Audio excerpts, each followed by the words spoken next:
La universidad es un lugar de innovación, por eso innovación y universidad son la misma cosa.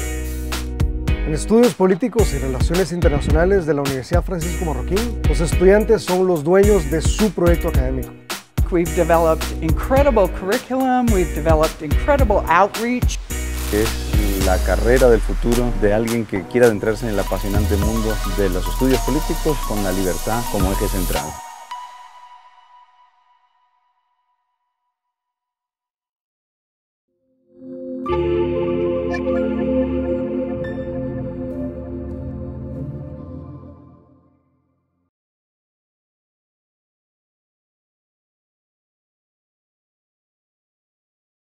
Les doy la más cordial bienvenida a la UFM Talk Zonas de Desarrollo como Ecosistema para la Competitividad, organizada por el Instituto de Estudios Políticos y Relaciones Internacionales de la Universidad Francisco Marroquín. Mi nombre es Pilar Jiménez y coordino la carrera de Comercio y Relaciones Internacionales aquí en el EPRI. Para hablar sobre este tema me va a acompañar Sergio Herrarte. Sergio es un profesional con más de 10 años de experiencia internacional en manejo de cuentas, análisis y comunicación de modelos de negocio. Es experto en conceptualización y ejecución de estrategia para la atracción de inversión extranjera directa. Él es egresado de la Universidad Francisco Marroquín y licenciado en Relaciones Internacionales y Comercio Exterior. O sea, es alumni de esta facultad. Posee una maestría en Management por el IE Business School de Madrid. Actualmente es catedrático en esta misma universidad, en nuestra carrera de hecho, y es alumni de Ernst & Young y ha colaborado en posiciones estratégicas para la atracción de inversión extranjera directa con la Agencia de los Estados Unidos para la Cooperación Internacional. Bueno, hoy vamos a conversar, como les decía, sobre zonas de desarrollo. Y vamos a tratar de comprenderlo en el sentido de que es un concepto que va más allá de una zona franca o un espacio geográfico con beneficios fiscales. Vamos a hablar de estrategias, de visión país, del sector más local, los municipios, el sector privado, todos los actores vinculados a que se produzca un ecosistema de competitividad en este espacio. Hola, Sergio. Hola Pilar, gracias por la invitación, qué honor estar aquí en esta casa de estudios que amo. Y ¿Tu casa? Sí, mi casa, nuestra casa, y que estamos abordando un tema sumamente importante para el desarrollo del país. A ver, yo te decía antes como que me gusta partir como para entender como de lo general a lo particular, y yo primero te preguntaría como, ¿qué podemos entender por zonas económicas especiales y a partir de ahí ir quizás avanzando hacia la experiencia en Guatemala sobre este tema? Sí, mira, una zona económica especial es un concepto que no es nuevo, primero. Lo hemos estado escuchando un poco más en la región a raíz de ciertos casos, podríamos decir, mediáticos, como lo ha sido el caso de México, cuando en el 2017-18 Manuel López Obrador cierra las zonas de desarrollo especial de todo México y salen corriendo más de 15,000 millones de dólares, más de 5,000, 15,000 millones de dólares en un solo día. Y luego lo hemos estado escuchando también mediáticamente en la región, cuando Honduras comienza a hacer un proyecto de zonas económicas especiales llamado Honduras Próspera. Es decir, una zona económica especial es un concepto que generalmente va ligado a lo que entendemos por zona franca. No es exclusivo para lo que entendemos como zona franca, porque puede ser muchas cosas una zona de desarrollo económico especial. Puede ser una zona geográfica con ciertos incentivos fiscales, pero no es lo único. Es decir, puede ser un diseño propio de un país, específico para una industria, altamente concentrado en una zona geográfica por diseño del país, o puede ser un diseño municipal, como es el caso de China, por ejemplo, que deja abierto, por así decirlo, a las municipalidades tomar la decisión de qué tipo de zona de desarrollo económico especial van a hacer. Entonces, se entiende por zona económica especial un concepto que llega a ser un bolsón, donde adentro van zonas francas, parques industriales, etcétera. Pero es una conceptualización amplia. Fuera de cámaras hablábamos si hay alguna definición exclusiva de parte de algún organismo internacional para definir una zona de desarrollo. No realmente. Es decir, una zona de desarrollo económico especial puede ser diferente en Honduras, como puede ser distinta en Guatemala, como puede ser distinta en Chile. Okay. Va a depender del país qué tipo de incentivos y qué tipo de características le da. Ok. ¿Y por qué estamos hablando de estas zonas especiales hoy día aquí en Guatemala? Bueno, yo pienso que es muy importante hablar de estas zonas económicas especiales hoy día por varias razones. Una de ellas es por un cambio tectónico, llamémoslo de esa manera, y a propósito uso el término para citar el reporte del Banco de América respecto al movimiento más grande de capitales que va a haber en el mundo, de China hacia esta parte del mundo. Ahora entro en detalle. Pero hay un cambio tectónico en donde hay un movimiento de capitales a raíz de la crisis, de las cadenas de suministro que estamos viendo a raíz de la pandemia. ¿Qué ha pasado en los últimos años? En los últimos años han resurgido términos como nearshoring y reshoring, muy importantes para entender temas comerciales, pero también muy importantes para comprender cómo podemos nosotros atraer esos capitales hacia nuestro país. Entonces, definitivamente es importante y se ha estado hablando más y los países se están preparando para ser atractivos para este movimiento de capitales que protagonísticamente vienen de Asia de regreso a Estados Unidos. Es decir, regionalmente nos interesa por eso. 40% de las exportaciones de China van hacia Estados Unidos. Es decir, hay 40% de empresas que se van a ir de Estados Unidos, calculado en $5 trillones en 5 años, según el gobierno de Estados Unidos, $5 trillones que van a salir de Estados Unidos y van a regresar hacia Estados Unidos o a sus países aliados. Es decir, el gobierno de Estados Unidos viene y plantea una estrategia y dice, miren, nos tenemos que ir de China porque nos fregaron. O sea, no nos están respondiendo en un momento de crisis. La crisis es el denominador común ahora, es decir, antes era just in time, ahora es just in case. Tenemos que prepararnos para esto. Hicimos un cálculo económico y nos va a costar $5 trillones salir de China y venirnos hacia Estados Unidos o a países aliados. Ese es un reporte del Departamento de Estado norteamericano. ¿Qué es un país aliado? Un país aliado es aquel país que se identifique con la cultura económica de nuestro país, que más consume de nuestras exportaciones y que al mismo tiempo reciba y cuide de las inversiones que puedan venir acá. Entonces es importante hablar de un modelo que rápidamente se pueda crear y rápidamente pueda recibir capitales y que sea intuitivo para un potencial inversionista. Entonces, en ese sentido hay varias dimensiones. Uno, es una oportunidad para los países que son cerrados de hacer experimentos políticos, que de hecho así comienzan en muchos lugares. Un país comunista como China tiene muchas zonas de desarrollo, cientos de miles de zonas de desarrollo, o cientos, no estoy exagerando porque tiene cientos de zonas de desarrollo. Pero eso no es casualidad, eso es porque es un país cerrado, dice voy a hacer experimentos económicos para atraer inversión. Ya, yo sigo siendo comunista, sigo siendo cerrado, pero tengo estas excepciones. Y oh, sorpresa, ha sido un éxito. Es la forma en la que China trae inversión en su mayoría. Entonces, por eso es tan importante hablar en este momento, por este cambio tectónico, por este flujo de capitales y la oportunidad que tenemos de crear más empleo como país, como región, y qué podemos hacer rápidamente para que vengan a nosotros. Y en esa línea, entonces, lo que tú estás diciendo, como la generación de estas zonas especiales, específicamente acá en Guatemala, son utilizadas entonces como una herramienta de atracción de inversiones. Básicamente son utilizadas como una herramienta de atracción de inversión y al mismo tiempo como una herramienta para generar ecosistemas de desarrollo. Es decir, por ejemplo, por cada empleo que se genere dentro de una zona económica especial, se calcula que se generan 7 empleos indirectos a raíz del empleo que se generó.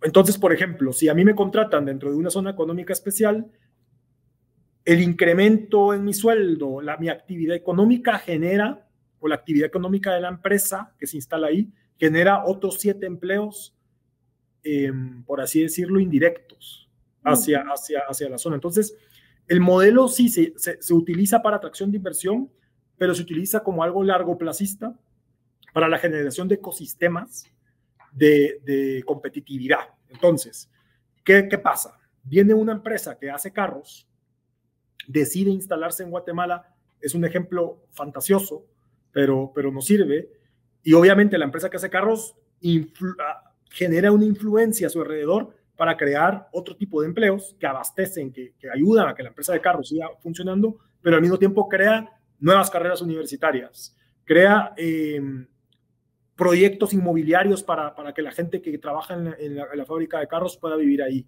crea nuevas formas de hacer leyes, crea, etcétera, etcétera, etcétera. Entonces, se generan como entes que influencian de una manera muy interesante, de una manera muy espectacular, por así decirlo, su entorno. Para darles un ejemplo, Corea hace 20 años empezó con la conceptualización de zonas económicas de desarrollo,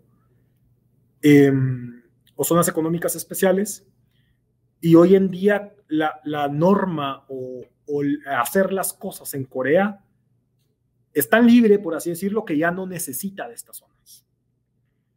Es decir, la actividad económica ya no va a las zonas porque ven una ventaja competitiva mejor incluso afuera de las zonas. Entonces las zonas llegan a los países. La manera ideal es que el gobernante, como ha pasado en China, por ejemplo, que es un caso de éxito, el gobernante central y la cultura acepte una zona económica porque dice, ok, no es peligrosa porque va a estar aquí, ¿no? Va a ser un lunar en toda mi constitución, va a ser una excepción a la regla. Pero empieza a influenciar de tal manera que políticamente pues, es un argumento ganador, se vuelve un argumento ganador, entonces empiezan a surgir otras. Las economías, las élites económicas empiezan a ver el beneficio, entonces dejan que entren más, ¿ok? Pero paralelo a eso, empieza a influenciar las políticas públicas, que es el caso de Corea, por ejemplo. Empieza a influenciar las políticas públicas de tal manera que empiezan a liberalizar la economía, por ejemplo. Y eso genera, y eso hace que la zona económica especial sea tan importante, porque es un lunar que se hace más grande, digámoslo de esa manera. Empieza a influenciar al resto de partes del cuerpo, y cuando venimos a sentir ya somos un lunar gigante. Sí. Y por esa razón es que es tan importante la zona económica, hablar de zonas económicas especiales, porque son una excepción a la regla positiva. Y el caso de Guatemala, o sea, ¿desde cuándo o cómo es la historia o cómo es la relación histórica quizás de las zonas especiales de Guatemala? Bueno, Guatemala tiene una historia de amor-odio con las zonas económicas especiales y con las zonas francas. Guatemala comenzó desde los años 70, incluso con los regímenes militares, a establecer zonas francas, y específicamente creó lo que hoy conocemos y es muy conocido en el mundo de relaciones internacionales, política, como SOLIC, ¿no? La creó en 1970. No ha sido exitoso del todo el modelo de zonas francas por varias razones.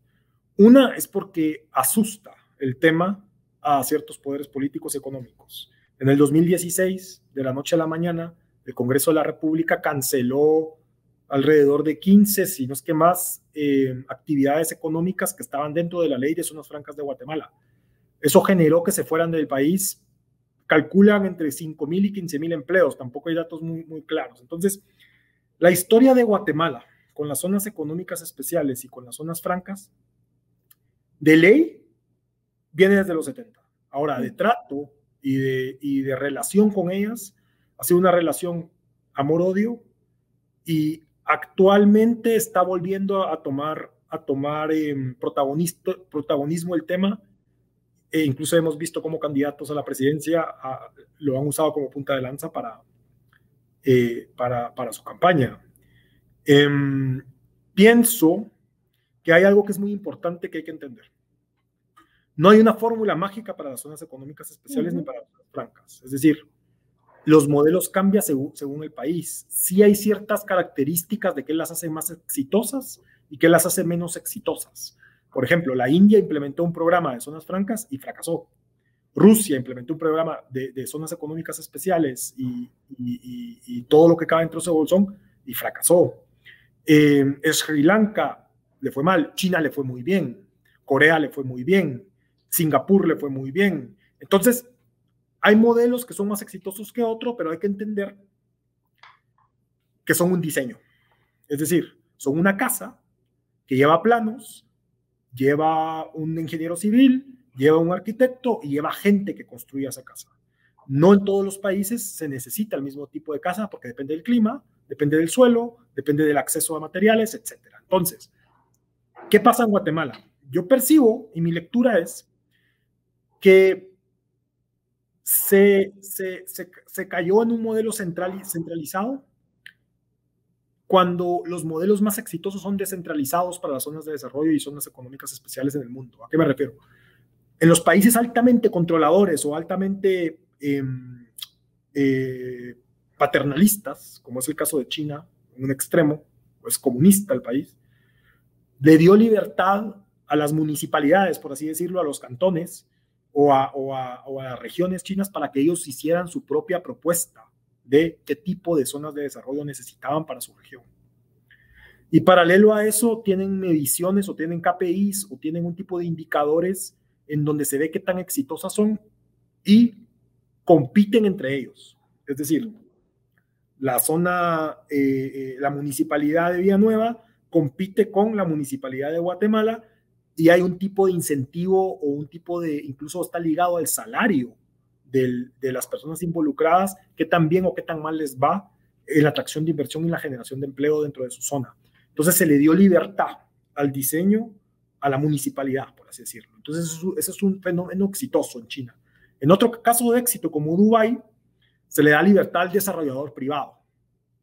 En Dubái, por ejemplo, el desarrollador privado hace su propio modelo y como depende de él atraer o no inversionistas, atraer o no clientes, los modelos han sido exitosos y el gobierno tiene una relación no tan dependiente del éxito o fracaso de la zona. Este es otro punto importante.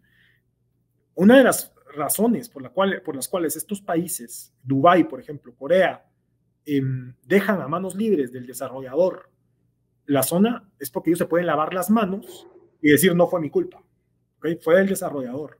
Yo pienso que en Guatemala el caso es más centralizado. Entonces, si le va bien o mal a una zona económica especial, a una zona franca, el gobernante se siente un poco con miedo porque dice, es culpa mía.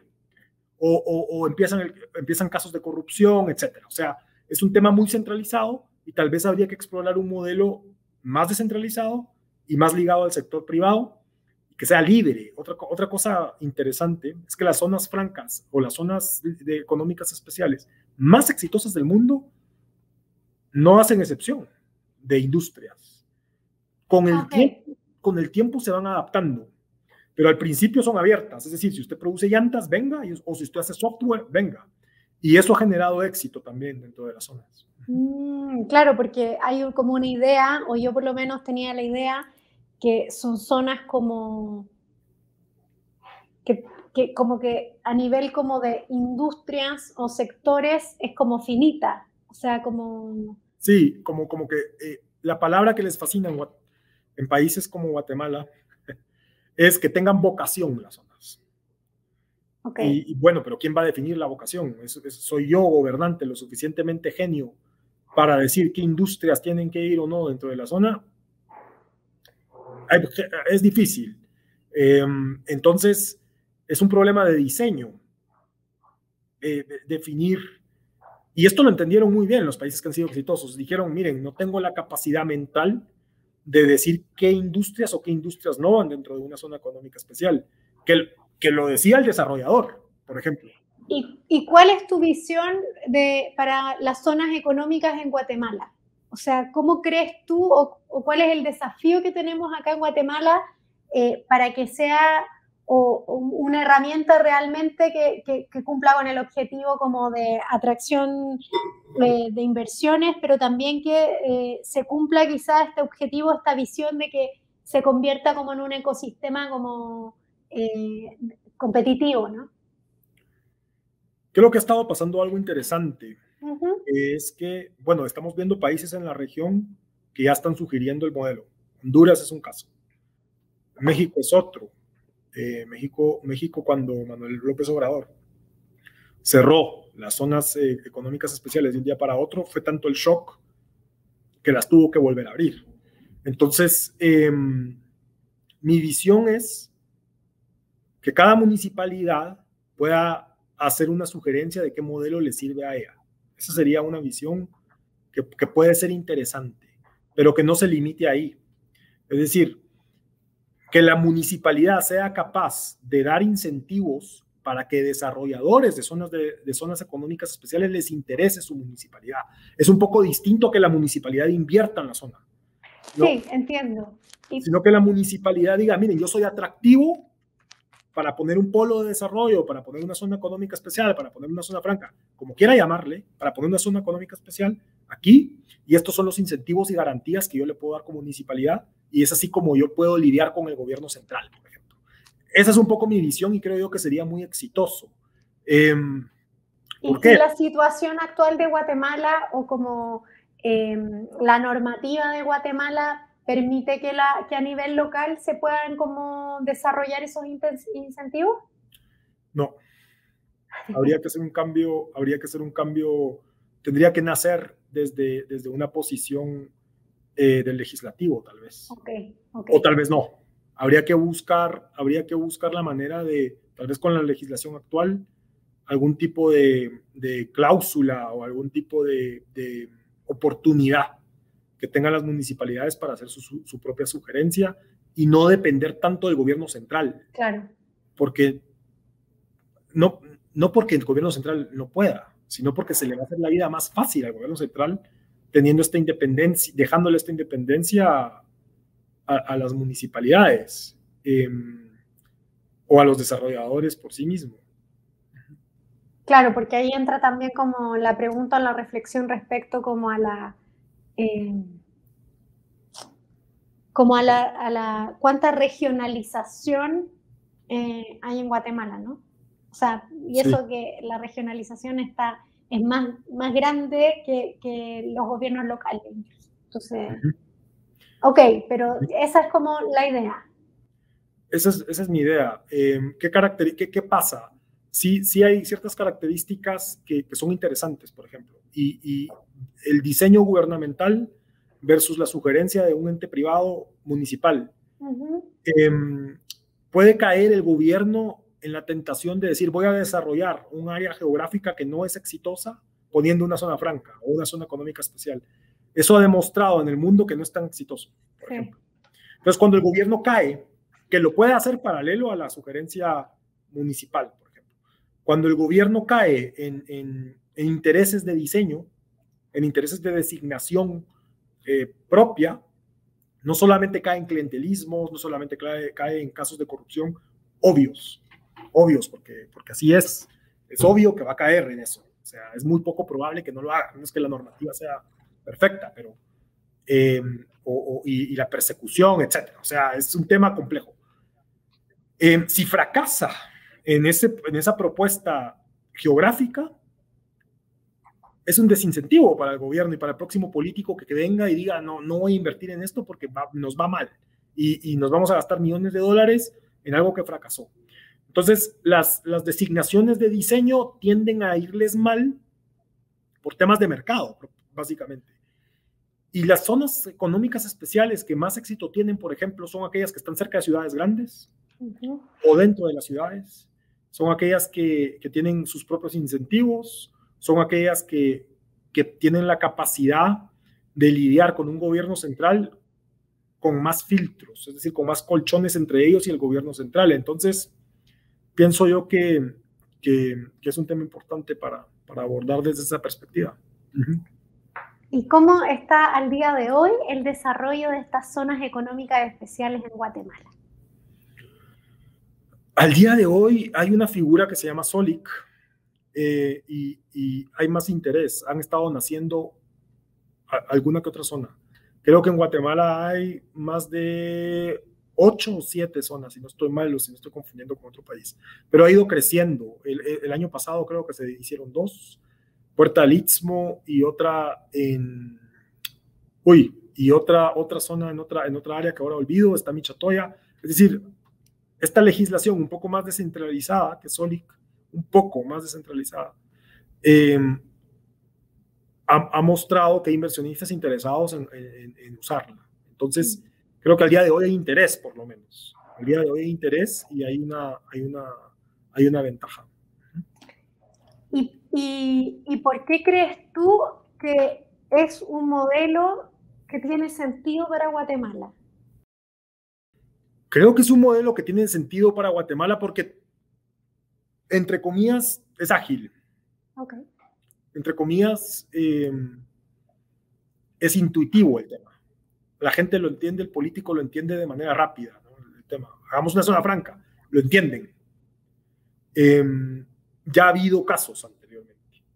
Entonces, si queremos ser ágiles en nuestra respuesta a este flujo de capitales que viene ya y que está pasando en el mundo, es una política económica, es una perspectiva de política económica rápida, por así decirlo. Sostenible en el tiempo si se hace bien. ¿Ok?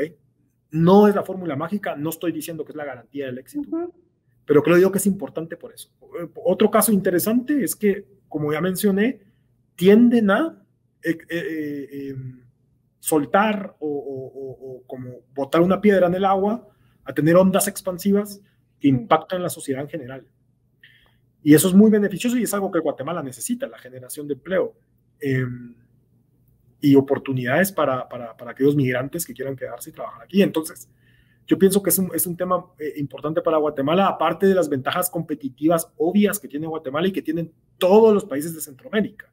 La cercanía con Estados Unidos, la ventaja de sus puertos. En ese sentido, competimos igual todos. Entonces, una ventaja competitiva más podría ser tener una apertura a tener estos lunares para dentro de Guatemala para atraer inversionistas y dar un poco más de certeza al inversionista también. Otra cosa importante es que para el inversionista también es intuitivo el tema. Es decir, no estamos saliendo al mundo a ofrecerle a un inversionista un modelo nuevo. Uno le dice a un inversionista a otro país, mire, tengo zonas de desarrollo. Ah, ok, entiende, sabe a qué nos referimos. Sí. Entonces es otro punto importante. ¿Y cómo se conjuga la existencia de estas zonas económicas especiales de Guatemala o la idea de que se desarrollen como con el marco normativo existente en Guatemala, que puede ser más o menos atractivo para quienes quieren ingresar a este mercado? Esa es una buena pregunta y creo que tiene que ver con la centralización. Es decir, si la ley, si la normativa de la zona económica especial, algún analista o el tomador de decisiones y su equipo de decisiones ve el riesgo en que el gobierno tenga la capacidad de cerrar, como pasó en el 2016, las actividades económicas que quiera, vamos a hacer un esfuerzo por gusto. Entonces, con la legislación actual, y si usamos como referencia el 2016, definitivamente necesitamos un cambio o una revisión a la ley, definitivamente. O sea, desde la perspectiva práctica, yo como analista le sugeriría al dueño del dinero, preguntemos esto es importante, este precedente me asusta, quiero ver si me protege la ley ante algún arrebato de un grupo legislativo que quiera cerrar actividades económicas. Entonces, la legislación actual creo que merece sugerencias para que seamos más competitivos desde esa perspectiva. Esa es mi lectura. y pensando como la situación, como no solo de Guatemala, sino que del mundo, que estamos como, el mundo tiene los ojos en otros temas hoy día, o sea, como a nivel legislativo también. Entonces, ¿será que habrá que esperar para que tener como una voluntad política para mirar estas situaciones? ¿O cómo lo ves tú? Creo que internamente hay que poner el tema en la mesa para que sea prioritario. Yo creo que tienes un punto muy, muy importante. Tal vez no es prioridad para los gobernantes ahora, pero sí es una solución. O debería serlo, justamente debería por la ser. Situación en la que estamos. Por la situación en la que estamos. No me extrañaría que Estados Unidos ponga presión para que pase algo al respecto, porque necesita colocar esos capitales. No me extrañaría que venga y pregunte en la región e incluso trate de sacar alguna propuesta en poco tiempo diciendo liberalicemos la economía, zonas de desarrollo económico especial, algo así como lo hicieron en Honduras, lo hizo en Honduras el Banco Mundial, que ellos diseñaron la estrategia y ellos la lanzaron. Entonces, creo que puede venir desde dos vías. La necesidad de Estados Unidos para que pase, puede ser, si le interesa a Guatemala desde esa perspectiva. Creo que tiene los ojos puestos bastante en México a raíz de esto, pero Guatemala le puede interesar. O el interés político se dé cuenta que es algo fácil para hacer. Es algo fácil para hacer y que lo vean como una excepción a la regla. Es decir, en el 2016 hubieron grupos y cámaras empresariales que buscaron hacer ese cierre económico. Pero mi mensaje para las cámaras y mi mensaje para estos grupos económicos que tal vez se asustan un poco más con la competitividad, con la competencia, es que lo vean como una excepción a la regla, que no lo vean como el día a día dentro del país, que creo que es lo que pasó y por eso la ley regresó a la normalidad este año o el año pasado. Se dieron cuenta que lo negativo de haber cerrado esas actividades industriales económicas era mayor a lo positivo que era cerrarlas. Entonces, pienso que el interés político debería de ser más grande en el tema, por la solución que trae al país. Y nosotros estamos hablando, o yo te he llevado mucho como al nivel político como de más alto nivel, pero ¿qué pasa, Sergio, o tú sabes qué pasa como en un nivel más técnico?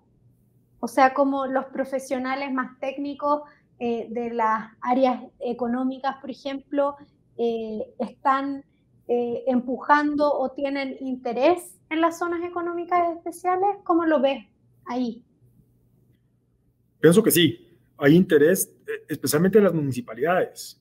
Okay. Las municipalidades empiezan a proponer y hacer propuestas que llevan diferentes etiquetas, pero no dejan de tener tintes de zona económica especial desde una trinchera independiente. Es decir, la municipalidad de Villanueva lanzó los macrolotes y le dio continuidad al nuevo alcalde, que son zonas y polos donde debería de haber competitividad y donde debería de haber un ambiente empresarial competitivo y más libre, por así decirlo.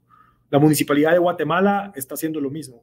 Y hay varias trincheras todavía a un nivel más técnico que son interesantes. Una de ellas es la de los urbanistas.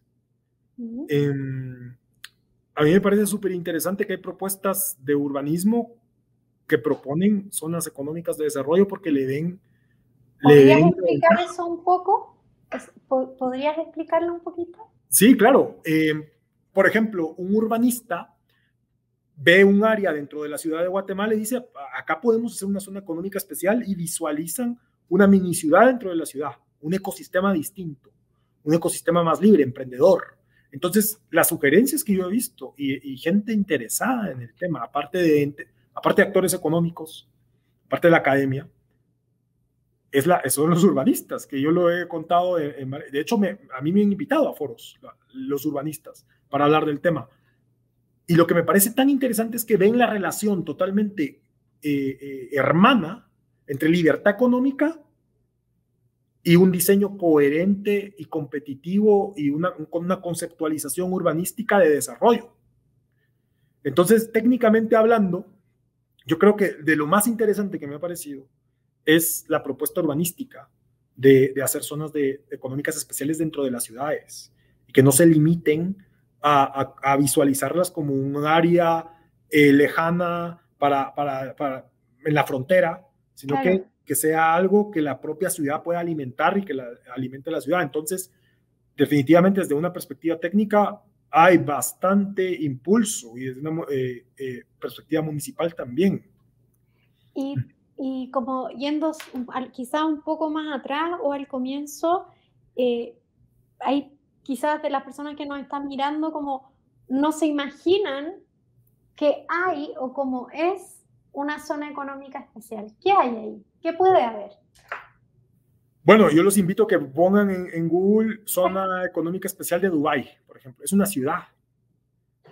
No es un galpón, no es una bodega, no es un montón de furgones, no es un puerto. Es una ciudad con centros financieros, con hospitales, con casas, con actividad, con universidades, con comercio y aparte con producción. Entonces, es una ciudad futurística. Imaginémonos a Dubái. A eso tenemos que aspirar. Imaginémonos eso es como lo que tú ves acá. Sí, de hecho Costa Rica lo tiene así. Yo a mis estudiantes siempre les muestro la foto entre una zona económica especial de Guatemala y la de Costa Rica. ¿No? Costa Rica hay edificios. Guatemala, pues, es una conceptualización de bodegas. Claro. Entonces, no estoy diciendo que así sea. Puede ser que yo no haya visto todas.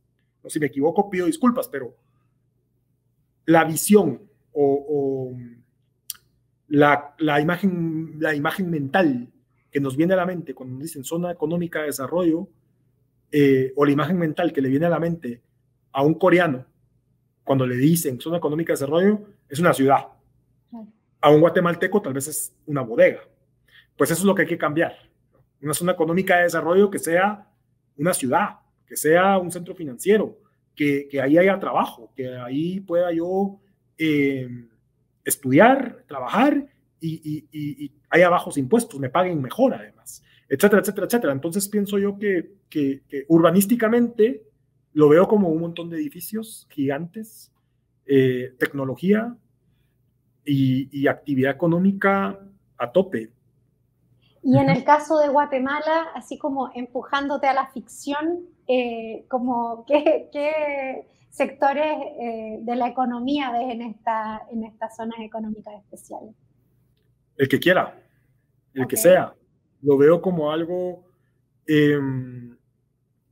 como una excepción a la regla, como la ventaja que podríamos tener para decirle a las élites que no les gusta la competitividad, políticas económicas, o la competencia, perdón. Decirles, vea, deme un espacio para poder hacerlo, para poder competir. Y no se preocupe, porque no es todo el país, es solo un pedazo. Entonces veo como algo abierto, en donde pueda venir cualquier industria a colocarse. Hay que entender que una zona económica de desarrollo también está conceptualizada para las exportaciones. Ese es otro tema importante, pero no por eso... no por eso esas exportaciones o esa producción para las exportaciones tiene como un ecosistema de servicios que las apoya, digamos. Entonces, claro. Entonces es interesante. Entonces, ¿qué sucede cuando es así? Cuando la conceptualización es como de ciudad. Hubs de empresas grandes buscan instalarse en ese tipo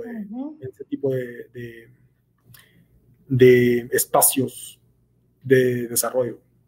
Entonces la actividad no es solamente de exportación, o sea, sí exporto mis servicios, pero hay posiciones ejecutivas que antes no habían en el país, hay acceso a salarios que tal vez antes no habían en el país porque hay más competitividad entre las empresas, buscan profesionales más capacitados que antes tenían que irse a Guatemala para encontrar esos empleos, ahora se pueden quedar acá. Entonces lo veo así, lo veo como algo, como un ecosistema abierto y flexible para que venga el desarrollo. Voy a hacer más preguntas así como para ir aclarando de repente a las personas que no entienden. Y cuando hablamos de ecosistema, entonces como que estamos dando también un paso más allá de la idea como primaria que puede tener alguien respecto a una zona económica especial. O sea, como lo que... Sí, cuando hablamos de ecosistema, estamos hablando de un clúster dentro de un área geográfica específica, es decir, un clúster. ¿A qué me refiero? Que la universidad esté a la par de la fábrica o a la par del edificio y que enfrente esté otra gran empresa y que abajo esté el que provee los servicios de informática para las dos y que a unas cuadras yo pueda ir a buscar empleo a otro tipo de industria porque ya no me gustó esta industria, entonces quiero irme a otro porque hay demanda de empleo. Entonces, a eso me refiero yo con ecosistema, que está hay bancos internacionales dentro de esa área y aquí ya estoy fantaseando, pero pasa en otros países, entonces, ¿por qué no? Entonces voy al banco internacional que quiera, por ejemplo. O sea, a eso me refiero yo con ecosistema, pero bajando un poco de las nubes. Sí.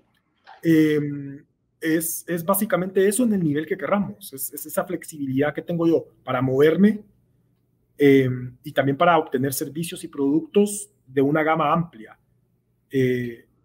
A eso me refiero yo con ecosistema, pero básicamente la idea de ecosistema yo la uso mucho para hablar de clústeres. Sergio, y claro, nosotros hoy día estamos hablando de esto, ¿no? de esta zona económica especiales, pero como justamente para que sea una expresión, ¿cierto?, como de un ecosistema para la competitividad. Y no lo estamos hablando como, o sea, no se nos ocurrió esta conversación porque había que tener alguna conversación, quiero decir, como que está en un contexto y tú decías que en el fondo se empiezan a producir o se van a empezar a producir ciertos movimientos de capitales que tienen que posicionarse. Y entonces, dicho eso, ¿te parece entonces que este modelo del que hemos estado hablando acá ahora es un modelo que puede también como, tú decías, como existir rápidamente, es flexible, o sea, tiene una serie de características que pueden permitir que sea un buen espacio para que aterricen esos capitales o esa inversión, ¿no? Sí, básicamente por la flexibilidad. Correcto. Nunca antes habíamos visto, yo personalmente nunca antes había visto una propuesta del sector privado y del gobierno acompañada por el Departamento de Estado norteamericano y por analistas desde el gobierno hasta el ente privado, en donde están haciendo el cálculo económico para mover 5 trillones de dólares hacia Estados Unidos o países aliados. Eso por hablar de una cifra que no representa todo el concepto de nearshoring y reshoring, que es un fenómeno que hemos visto en las últimas décadas, en la última década, pero que cada vez es más importante hablar del mismo. Entonces, creo que si queremos atraer inversión extranjera directa a Guatemala y queremos generar una propuesta a largo plazo que le sea intuitiva al inversionista, que le sea intuitiva al legislador, pues es un buen momento para ponerlo sobre la mesa. Zona económica. Este es el momento. Sí, este es el momento. Los países de la región se están preparando para eso específicamente. Estados Unidos mismo se está preparando para eso específicamente. Entonces sí, es definitivamente el momento. Es el momento. ¿Y cómo ves que o sea, en Guatemala hay movimiento hoy día? Pienso que en Guatemala hay proyectos interesantes que buscan esta conceptualización o este tipo de modelos de zonas económicas especiales como zona de desarrollo, una zona competitiva. Pienso que sí hay movimientos y yo lo he visto en municipalidades que buscan hacerlo, que buscan ser hubs competitivos para atraer inversión o generar empleo internamente. Pero Pero si hay movimiento, agreguémosle estos datos que les estoy diciendo para que sientan más la urgencia de apresurar sus proyectos. Son proyectos cortoplacistas, no cortoplacistas, perdón. Son proyectos que en el corto plazo se van a dar. En 3 años vamos a ver proyectos interesantes en Villanueva. Yo espero en Guatemala también ver uno importante, en Ciudad de Guatemala, que está diseñado para que la municipalidad tenga su propia oferta competitiva para la atracción de inversión. ¿A nivel municipal? Sí, a nivel municipal. Ha nacido más, a mi parecer, a nivel municipal que a nivel del gobierno central, por lo que tú decías. El gobierno central no lo ve tan relevante, sino que ve relevante otros temas. La municipalidad queda un poco más libre para diseñar este tipo de modelos, por ejemplo. Y para entender, acá las municipalidades, o sea, la municipalidad tiene como una visión de formular estas zonas económicas especiales, pero desde la oferta productiva del nivel local, ¿o lo ve más allá? A ver si te entendí. Por ejemplo, hay lecturas y hay análisis que les dicen qué tan competitivo es un municipio, por ejemplo, y qué tipo de industria pueden atraer según la oferta de mano de obra que tienen. Esa conceptualización existe. No te sabría decir si hay una visión de parte de la municipalidad en decir, hacia aquí voy y esta es la mano de obra que tengo, este es el tipo de industria que caja con la oferta de mano de obra que tengo.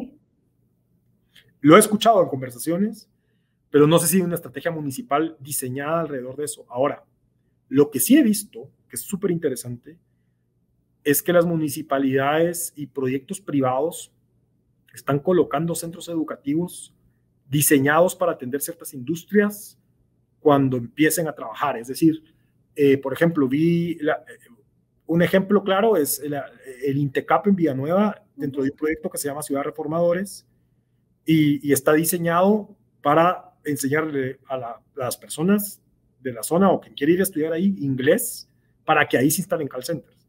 Entonces, sí he visto ese tipo de preparación competitiva para atraer inversión, que eso es más estratégico y así es como debería de ser, más allá de un simple incentivo fiscal, sino ser competitivo en todos los niveles para ser más productivo y más eficiente en la inversión. Entonces sí lo he visto. Y yo espero que las diferentes municipalidades empiecen a hacer sus propias estrategias y lo fantástico para mí sería que tengamos un pool de zonas de desarrollo para ofrecerle a distintos tipos de inversionistas y que la gente pueda escoger. Eso sería increíble. Creo que puede pasar, ¿eh? No lo veo tan descabellado. Yo espero que veamos alguna zona económica especial de la Municipalidad de Guatemala y en la Municipalidad de Villanueva pronto. Así que esperemos a ver qué sucede.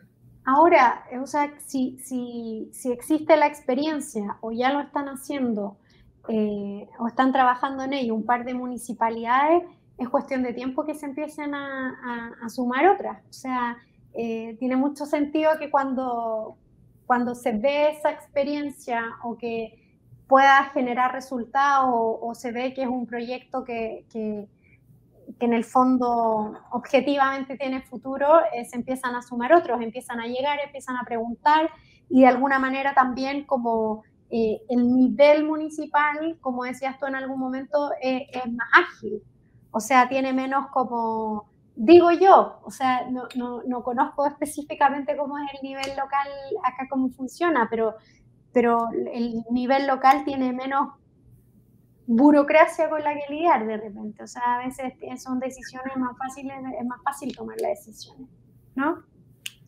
Sí, puede ser, sí, puede ser. Y otra cosa importante es que el desarrollador del proyecto o el dueño de la zona tiene más contacto con la autoridad local y de pronto puede influenciar desde una perspectiva positiva un mejor hacer. O sea, el diálogo es más fácil. Yo percibo y he visto que el diálogo es más fácil llamar al alcalde que al presidente. Por supuesto. Entonces, sin ofender al alcalde ni al presidente, pero es es así también. Es una característica importante la que mencionas.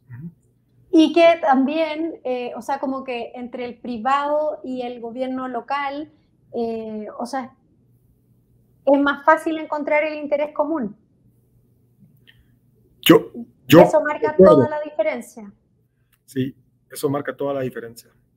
Ahora, hay que tomar en cuenta que lo ideal es que quien quiera abrir su zona la pueda abrir y que el gobierno local lo vea, no tenga compadrazgos, ¿verdad? Que es otro tema que definitivamente hay que tomar en cuenta a la hora de generar una nueva normativa o una nueva legislación para proteger la competitividad misma.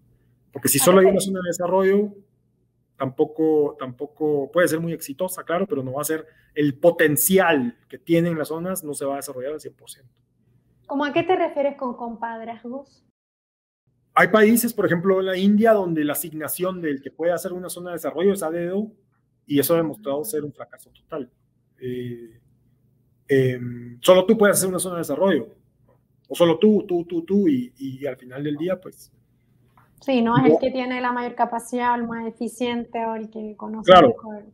Lo que va a generar la competitividad, el desarrollo que genera, como hemos visto en todos los países desarrollados, no se va a poder ver si caemos en esa trampa, porque va a ser lo mismo al final, por así decirlo. El caso de Rusia es un caso específico donde se impulsaron las zonas de desarrollo, zonas económicas especiales, y a raíz de ese compadrazgo es una pesadilla caer en una zona económica especial en Rusia. Es una pesadilla caer en Rusia. Es una pesadilla caer en Rusia. Pero es el ejemplo de corrupción dentro de zonas económicas especiales más emblemático. Caer en y la India, Rusia e India. Entonces, ¿por qué? ¿Por qué es eso? Porque la municipalidad o el gobierno local se dio, dicen solo yo puedo decir quién la tiene y obviamente dame mi tajada pero no funciona eso. No ha funcionado en ningún país que lo ha implementado y al contrario, nos hace mala imagen y va a ahuyentar inversionistas. O sea, al final, al final como la libre competencia es lo que genera mejores resultados. Y ya está. Sí, pero lo bonito de esto es que el consumidor tiene opciones internacionales. Sí. No estoy yo dentro del país y solo puedo escoger un producto en el supermercado porque hay un monopolio. No. Si vengo yo, analizo la zona, veo, hago una visita de campo, me doy cuenta de eso, me voy, no invierto. Entonces le conviene al gobierno, le conviene a la municipalidad que haya competencia para atraer más inversión a su municipio, a su país. Y eso es lo bonito, que si no están funcionando las cosas, agarro mis maletas y me voy. Exactamente. Es una gran diferencia entre otros. Por eso es que es una puerta de entrada para liberalizar la economía, las zonas de desarrollo en algunos países. Porque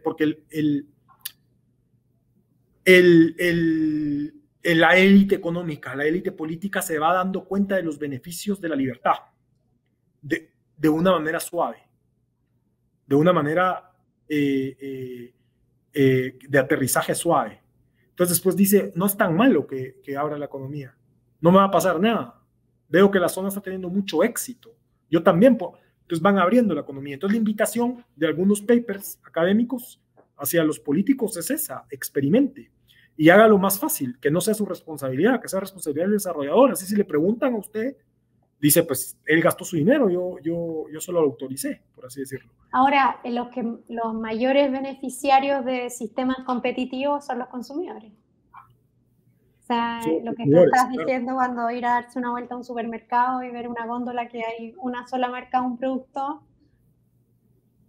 o sea, no hay ningún beneficio, ahí no se ve un beneficio con consumidor. El beneficio está en cuando hay 10 marcas y puede elegir de acuerdo a distintos criterios, ¿no?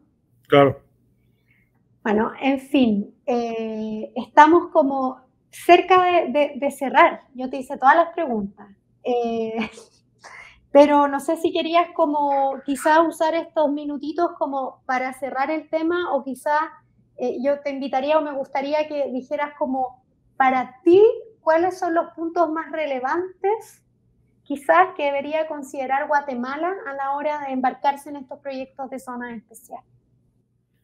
Bueno, claro, gracias Pilar, y gracias a los que nos ven, ya sea en vivo o nos van a ver en grabación. Es un tema sumamente importante porque el momento es ahora. El impacto tectónico, como lo hemos venido haciendo, este cambio sistemático del regreso de inversiones hacia a regionalizarse nuevamente, a estar dentro de las fronteras de países protagonistas en el comercio internacional, como Estados Unidos y la Unión Europea, Asia, etcétera, es una ventaja para Guatemala, que está cerca de Estados Unidos. Es decir, si queremos salir a ofertar un modelo o un espacio para atraer capitales y generar empleo sostenible, las zonas económicas especiales son una buena herramienta. Son intuitivas para el inversionista y son intuitivas para el legislador, lo cual también es importante. Es decir, no es hablar rocket science, ya hay mucha literatura al respecto, hay muchísimo conocimiento, entonces debería de ser relativamente ágil generar un modelo de zonas de desarrollo en Guatemala, zonas económicas especiales en Guatemala. Ahora, no basta con un incentivo fiscal, es importante entender que tenemos que ser competitivos en todos los niveles, y eso significa un compromiso de varios sectores, y significa también la búsqueda de que tal vez zonas geográficas como una municipalidad pueda tener su propia oferta de incentivos y puedan competir entre otras municipalidades e incluso otros países, municipalidad contra otro país. También puede pasar. Entonces, ese sería mi mensaje. Es el momento de hablar del tema, es el momento de ponerlo sobre la mesa de los tomadores de decisiones, y creo que es un buen momento para tener éxito también con el tema. Sí. Muchísimas gracias. Me quedé con varias preguntas, pero yo creo que ya no alcanzo. Hay que hacer otra conferencia. Hay que hacer segunda ronda. Segunda ronda. A ver, primero que todo, Sergio, gracias por tu disponibilidad de tiempo, por tu generosidad para compartir con nosotros como tus opiniones respecto a este tema también, o sea, no solo enseñarnos de qué se trata, sino también que por arriesgarte en tus opiniones y contarnos qué te parece a ti. Sí. Y bueno, gracias a las personas que se han conectado. Esto va a quedar arriba en algún momento en nuestro sitio de YouTube, que los invito a visitarlo, a buscarlo. Pueden buscarlo como EPRI UFM, porque lo utilizamos como repositorio no solo de esta, sino que de todos nuestros conversatorios. Pueden encontrar videos como también mucho más antiguos, entonces pueden dar una vuelta interesante ahí. Por otro lado, y para ir terminando, en nombre del Instituto de Estudios Políticos y Relaciones Internacionales, les doy las gracias por asistir a esta conferencia, y los dejo como encarecidamente invitados a visitar nuestras redes sociales, especialmente nuestro Instagram, donde estamos todos los días como teniendo sorpresas y entramos como al mundo del TikTok. Entonces, dense una vuelta. Muchísimas gracias. Gracias. Gracias, Sergio. Antigua is such an amazing, special place. An absolutely beautiful location. We're outside in nature. Han sido 2 días en los que hemos dado un repaso a todo lo que es la Marroquín, y también un repaso a todo lo que creemos que debería ser. The Co-Creation Forum is, I think, the perfect instrument for achieving true freedom of the exchange of ideas and increasing the knowledge that we have. Hay que estar abiertos al descubrimiento de nuevas ideas. En Estudios Políticos y Relaciones Internacionales de la Universidad Francisco Marroquín, los estudiantes son los dueños de su proyecto académico. Cuando uno agrega más mentes al proceso, uno sale enriquecido porque descubre métodos que no hubieras pensado por sí solo. Ha sido una apasionante experiencia de co-creación y co-creatividad en la que personas de diferentes partes del mundo venían a crear la carrera del futuro. 67 participantes pensando en el futuro de EPRI. It's a really interesting opportunity to engage with people in a sort of bottom-up way, to ask and try to provide some answers to important questions about education and society.